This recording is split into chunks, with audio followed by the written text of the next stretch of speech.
Okay, moment of truth.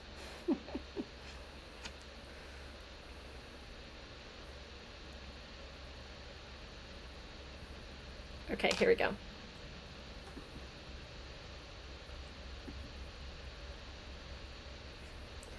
Welcome, everybody, to the Christ-Centered Coaches podcast. Today, I am here with my friend Jill, and we're going to be talking a little bit about the power of gratitude with Christ at the center. But just a little background that I'll share about Jill first. Jill is the owner of Soul to Soul Health in Taylorsville, Utah. She is a mother of 7 with a beautiful and complex blended family. Drawing on her experience in whole health practices with life coaching and foot zoning, she guides Christian women toward an authentic life rooted in Jesus Christ. Together, she helps women focus on identity, confidence, and purpose, helping them anchor their hearts in Christ and step fully into who they were created to be, helping them heal from soul, S-O-L-E, to soul, S-O-U-L. Thanks for joining us today, Jill. Oh, thanks so much for having me, Macey. It's fun to hang out and chat with you. This will be fun. Yeah. Jill and I know each other because we're both coaches for Christ-Centered Coaches. And Jill is an intern for Christ-Centered Coaches right now. Is that right? Yeah. Awesome. So as we head into Thanksgiving, we wanted to talk about something that changes both our hearts and can change our home environments, and that is gratitude. Jill, can you share a time when gratitude has shifted your heart or your perspective, especially during a hard season? Yeah, this is kind of an interesting take on gratitude for me, but I'm a big believer in the power of creation. I really think that our thoughts create our reality. And so in the last maybe 10 years, I've taken up road biking. I had some friends introduce me to it. And you have options to do like different mileage when you enter this organized ride that we do every year. And in one, there's a big hill in the ride. And at one point you decide, do I want to do this many miles and have that hill, or do I just want to stay in this mile range and not have that hill? So I remember the first year I decided I'm going to go for the hill. And I thought, I'm just going to do my best. I'm just going to keep pedaling. And if I have to hop off my bike and walk it up the hill, it's not the worst thing. And as I got going, I could see people ahead of me, like jumping off their bike, or my friend actually fell over. And then it's like, once you fell over on the hill, you're walking it the rest of the way. And I, for some reason, started counting my blessings. Like I started naming things I was grateful for. And I just kept my head down and I just looked where I was pedaling. I wasn't concerned about how far away that hill was or how much longer I had to pedal. I just kind of focused on where I was. And I started thinking things I was grateful for. And then I started just saying them out loud and passing people. They probably thought I'm a little crazy just talking to myself. But it's not like I had more, how do I describe it? It's not like my legs got stronger, but it was like fuel. Like this gratitude and counting your blessings was like fuel that helped me keep pedaling and keep enduring until I got to the end of the hill. And before I knew it, I was there and I was thinking, that was so awesome. I feel amazing because I had that gratitude just kind of fueling me along the way. So that's kind of the first experience that came to mind. I also did a half marathon with the same idea. When it started to get hard, I had a little hand clicker. I started to click things that I was grateful for. And by the time I was done, I just felt energized in a different way. Maybe not physically, but just like spiritually energized and like, man, this was awesome. I just love it. So I believe that gratitude is fuel. So I love that so much. It reminded me of a program that I watch Sunday mornings. It's called Music in the Spoken Word. You probably have heard of it. And they were singing a song, and it basically was like, I don't remember the words exactly, but it was along the lines of like, if you are having a hard time falling asleep, count your blessings, and then you'll be able to fall asleep. And I don't know, what do you think it is? Like, what is it about gratitude that makes it like that just empowers us? I don't know. I think it's the spirit that comes into our lives, but what do you think? Yeah, it's a great question. I think it forces you to get outside of yourself. I think we're most miserable when we're just in our own heads and we're thinking about ourselves and, oh shoot, this isn't working out, or I want this and I don't have that. And I think gratitude just makes you look outward. Like even today I was coming up into my little space for, to kind of set up my computer, and I just saw the leaves outside my yard. It like literally drew my mind out there, and I thought, oh, I'm so grateful for these beautiful leaves. I wish they lasted forever, but it just kind of forces your mind outside of yourself. And I don't know, I mean, we're taught that when we are in the service of our fellow beings, we're in the service of God. And I just think to serve, you have to just look outward, and it just brings so much more joy. Absolutely. That's so true. Is there anything else, any other stories that come to mind about gratitude as we've talked about it? You know, I've been a practicer of gratitude. Like, I've kept a gratitude journal for, gosh, a long time. In fact, I was going to share a little thought. I remember it was probably Elder Henry B. Eyring. He shared a talk in a general conference for our church. Gosh, I don't even know how many years ago, a long time ago. And he had an experience where his children were young. He was coming home late from a church meeting, and he ran into his father-in-law, who was working hard on a project to serve their family. And Elder Eyring felt in that moment so grateful for his father-in-law and for the sacrifice he was making, and that just to serve his family. And he had this little voice come to him that said, I'm not giving you these experiences for yourself, write them down. And so that night he started writing down how he'd seen the hand of the Lord in his life that day. And so when I heard him share that thought, that kind of shifted things for me. I started thinking, well, I'm going to write that down. I'm going to keep track of how I've seen the hand of God in my life each day. And it used to be at night. I would just do it before I'd go to bed. I'd write 5 things I'm grateful for. It's really fun to go back and read those kinds of things years later to see at different points of your life what you were focused on, and the people that really showed up in your life that were an extra testimony that God is aware of you, and He has a hand in your life through so many people and through so many experiences that He provides. So yeah, I don't know. I think I just having that practice of gratitude of each day focusing on something that I can look outside of myself and see God in my life. I love that so much. My husband and I do something similar where when we're going to bed, sometimes we do come follow me, but if it's like super late or we've had a really long day, we just ask each other how we've seen the hand of the Lord, and it just leaves us like in a such an uplifted, positive mood before we go to bed. Even if there were like some really hard things that happened during the day, it just reminds us that like the Lord is there for us, even if my husband didn't get the job that he wanted, or even if I'm like so exhausted from the things that I did during the day. And so I just love that so much, looking for God's hand and being grateful for what He has given us.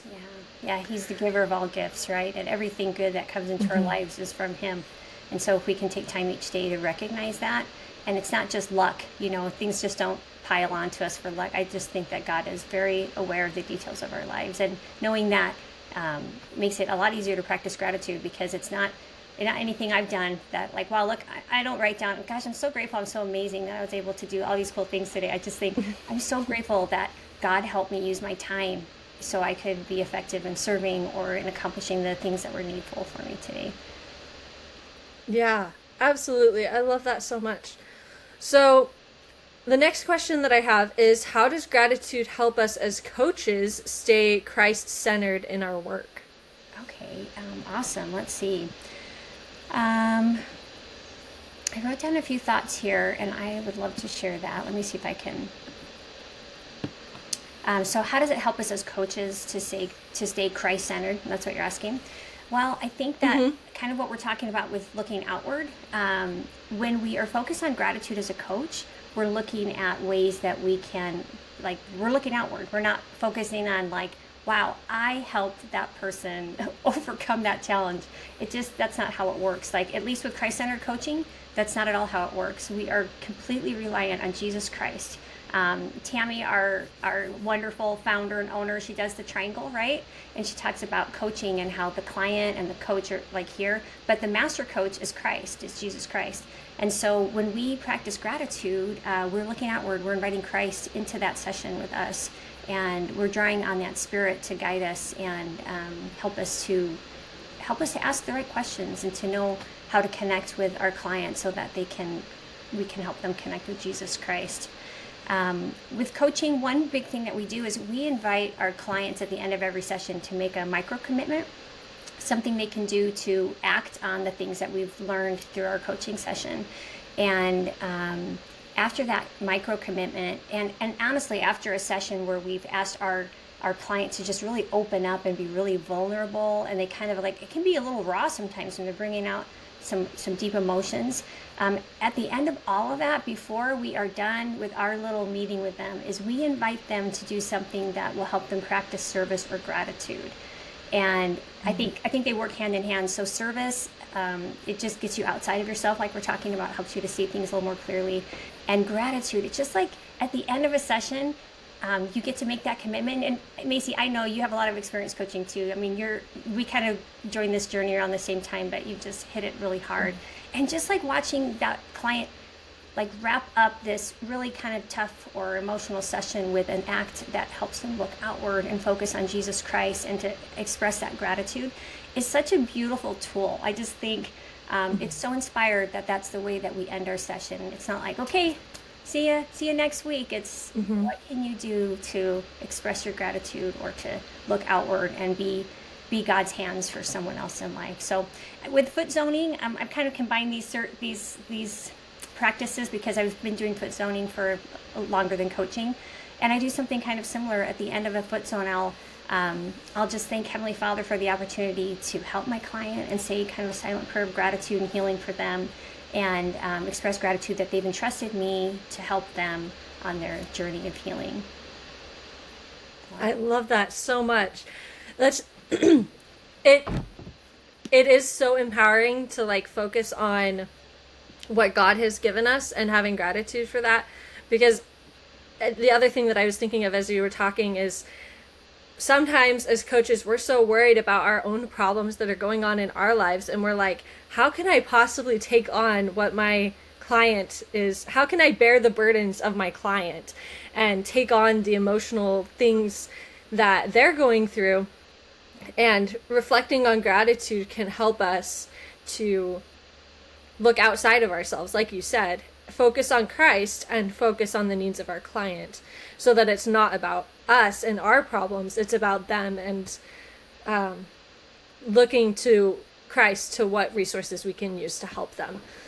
I love that, Macey. It's so true. I think it's really hard not to get caught up in our own things, and especially when you're talking to someone who has a challenge that you've also experienced, you're like, oh my gosh, I know exactly what you're talking about. I also have that challenge. And it's great to be able to relate to our clients that way, our friends, but it's important that we stay with them and hold that space for them. It's their time for healing, and sometimes our experiences can really be helpful for them, and sometimes they don't really need to know what we've been through. They just need us to hold space for them and help them process what's happening in their life. Yeah, I love that. And I think as coaches, oh, sorry, go ahead. No, I'm sorry. As coaches, like we partner with Christ, we walk with Him in this process. So as we express gratitude invites Jesus Christ into our life. God wants us to thank Him for the things that He's given us. And so as we're opening our hearts with that gratitude, it just makes more space for Christ to kind of live there with us and to help walk with us and to be our partner as we're helping our brothers and sisters, really. Yeah, so true.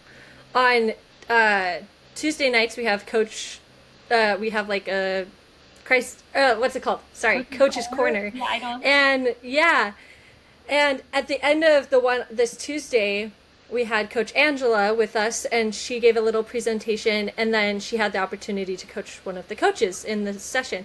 And I was really impressed because the client, or the coach that she was coaching, had some emotional struggles and was really concerned for a family member. And instead of saying like, oh, I can totally relate to this, I remember when my family member was doing this, she just sat there with her and was like, that is so hard. Like, I'm with you in this, and I feel, or I can see the pain that this is, like, their decisions are causing you. And I just thought, what a wonderful Christ-like example, because that's what Christ would do. He wouldn't say, oh yeah, in Gethsemane, like, I suffered for that for you. He just would say, Gosh, I'm so sorry. I'm so sorry that you feel this way, and that this is a hard thing for you. And and then moving forward when, you know, they're ready and ready to talk about it more. But recognizing that and having that empathy, I think, is really the first place to start with that coaching process. I love that. Yeah, that's so true. I was there too. I was listening to that coaching, and I'm a fixer, right? Like, I'm kind of wired to, I like projects. I like to check things off a list. And sometimes in coaching, isn't it hard? I don't know if you have the same, maybe you're not, maybe you're a better listener. I have to really I've been coaching my husband lately, which is like just a cool experience because I'm used to being in his life, showing up and like, okay, well, we got this. We're going to fix this. We're going to do it like this and this. And Christ-centered coaching is about, like you just said, is just sitting there with them. Like if Christ were sitting next to us, he wouldn't be like, okay, here's the list. We're going to get on it. We're going to get everything fixed. And you're going to do it exactly like I say. He completely honors our agency in how we want to approach our challenges. And I mean, that sometimes we want to be told what to do, but we have this agency, and it's a gift that we've been given. And so when I coach my husband, I'm like, I have to just honor his agency and help ask the right questions. That number one, when I'm coaching him, is that he feels safe and that he has a space, that I'm holding space for him, and that it's safe for him to express what he needs to. And then I can ask questions that help guide him toward using his agency to follow Jesus Christ, right? So, that's been probably the biggest challenge for me in coaching is like, hey, you don't have all the answers. You're relying on Jesus Christ to bring that answer to your friend. Cool. I love that so much. And just to add one more thing on top of that, I was thinking about Preach My Gospel, and there's like a little section about asking inspired questions.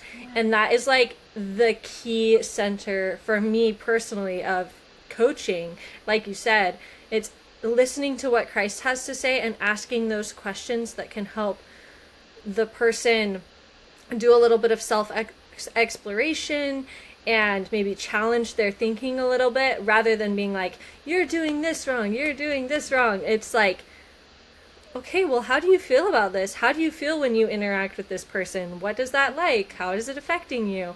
And then they get to really come up with those answers for themselves, so we're not filling in any blanks for them. Yeah, that's important, huh? And I think as we practice gratitude, it puts us in a space where we can receive the Spirit, and we can be like better inspired. Because if we're just, I don't know, especially like I'm using this example of my husband just because it's probably the biggest challenging coaching part that I do, because the relationship shifts a little bit, right?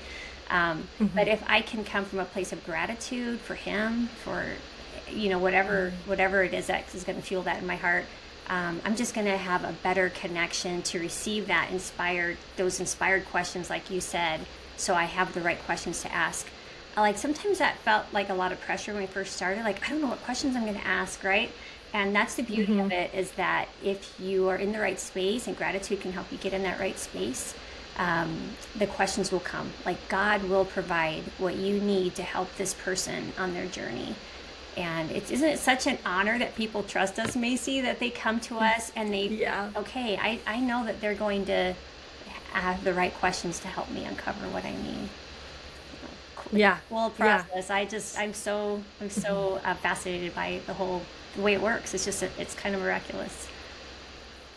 It really is. So we talked a lot about kind of some practical application and how we applied it in our coaching, but what are 2 to 3 simple ways that somebody like our viewers can practice gratitude in a Christ-centered way? So one of them we did talk about kind of writing things down, right? And I love what you said about with your husband, like doing that with another person. That's a powerful way to connect with someone that you love. I used to do mine at night before I went to bed, and now I've changed it to the mornings. And that's been a cool practice for me. So I start each day with gratitude. I write down at least 3 things I'm grateful for that day when I wake up, right?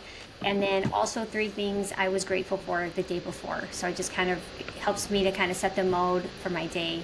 And that's been really powerful for me to shift that to my mornings. And I kind of did it because I realized, gosh, my mornings aren't really going the way I want them to. I feel like they're getting a kind of sluggish start. And I think a lot of us probably face that, especially like cell phones. It's charging next to your bed. You pick it up. You make sure you're not missing anything important. And it's like, I don't want to start my day like that. I want to start it in gratitude. So I think starting your day in gratitude is a really great way to kind of set the tone for your whole day. Let's see. We talked about just recording your thoughts on how you've seen God's hand in your life that day. And Henry B. Eyring, who shared that thought with us, he wrote them down and then he made them available to his children as adults. Isn't that amazing? Wouldn't you love to have a book from your parents that said, this is how God showed up in our family throughout your life? I mean, that just would be such a huge treasure. Another thought I had, and I heard this years ago, there's a Christian singer, her name is Hillary Weeks, and she heard about a study that said we think over 300 negative thoughts a day. And so she thought, well, I don't know if that's true. I'm going to keep track of my negative thoughts. So she got herself a little clicker, a little tally clicker, and she started counting her negative thoughts. And after a week of counting her negative thoughts, she just felt horrible. She was depressed and like just negative. And so she thought, well, what would happen if I count my positive thoughts instead, right? And so we know how that ends. Like, she felt empowered and strengthened. And I think I probably got that idea when I was running my little half marathon, because I think she said on her treadmill she would click while she would run, and it would just like help her run longer. So I've bought clickers for so many gifts for people over the years, because I think like keeping track of your positive thoughts in some way, it just fuels more positivity. So we have a blended family. We have 7 children, and my husband and I have been married for 14 years. And it hasn't been easy. Like, it's been like a huge challenge and a huge blessing. But we would take a lot of family trips together, like just whatever, St. George, or it was just a good opportunity for us to get away from home and like have time together and build memories. And those vacations were not a vacation for me. It was hard work trying to plan and keep everyone, happy and needs met. And I would bring that clicker with me, and I would count my blessings. And I remember one time we were on a little farther away from home, and we had 2 different cars because we couldn't find a car that fit all of us. And we would get in that car, and I'd bring my clicker, be like, okay, guys, what are we grateful for? And we would just click, because I was just feeling myself so frustrated that there's no use giving into the frustration, right? So that clicker just is kind of a physical tool that you can keep in your hand. And I know they have apps and things that can do it too. But the clicker I can hang on my car, shifting gear or whatever, hang it on your bag and just have it handy. So that's something that I just thought was a great tool. And actually, let's see. I wanted to just share a little thought here too. Like you talked about the Count Your Blessings song. And Russell M. Nelson said, counting our blessings is far better than recounting our problems. When we focus on what we're grateful for, the Spirit fills us with joy, peace, and joy. And another thought I had was Joseph B. Worthlin. He shared a few years back about his motto in life, which is come what may and love it. And he talked about the words of this hymn, I believe in Christ. And there's a line that says in there, so come what may. Gosh, every time I sing that song and I get to that part, so come what may, I just think about him and that awesome example, like, come what may. Like, there's so much we cannot control in this life, so come what may and love it. And I think that when we believe in Christ and we believe in that come what may, we can live with gratitude in our hearts, and we can confidently say, come what may, that our challenges do not determine our destiny, but how we choose to face them will. I love that so much. I want to go back and listen to this and like write that down. That was so empowering. I love that.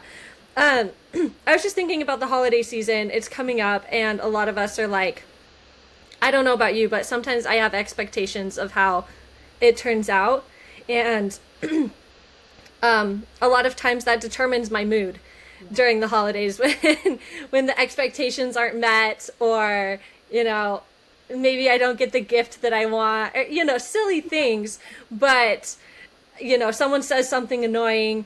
And wouldn't it be so fun to carry a clicker around, like through the holidays, like Christmas morning, Christmas Eve, New Year's, whatever, and just like counting our blessings, because they're everywhere. Like, you'll have family members that are with you, like you'll have time to sing songs and play games and do all these things that will bond your family together. And why not focus on that and get to count your blessings through the Christmas season? That would be so great. I think that's such a great idea. And it is stressful, right? Like the holidays, as much as we love it and we look forward to it, it comes with like, do I have enough resources, time or money or ideas to shop and buy and plan meals and all of these things? It is a heavy load, especially for a lot of women, right?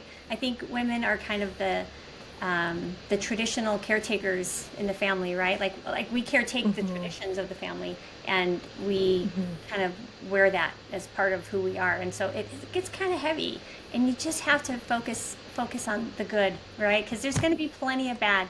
And I think we have so much division. People are kind of focused on, well, you think differently about this, and so I'm going to be over here, and you're going to be over here. And I just can't stand all that division. And I think that gratitude can help tie us. Like, maybe you don't think like somebody else, and maybe you're worried about going around Thanksgiving dinner table and Uncle Joe is going to talk terrible things that you disagree with, It's like, what are you going to do about that, right? We're just going to do our best to show love and to show gratitude, and to think about maybe, what am I grateful for about Uncle Joe? What is it that he's done that, or who he is, that just makes me grateful? In fact, that reminds me, one year, for Christmas, I wanted to give my husband a journal of things I was grateful for about him.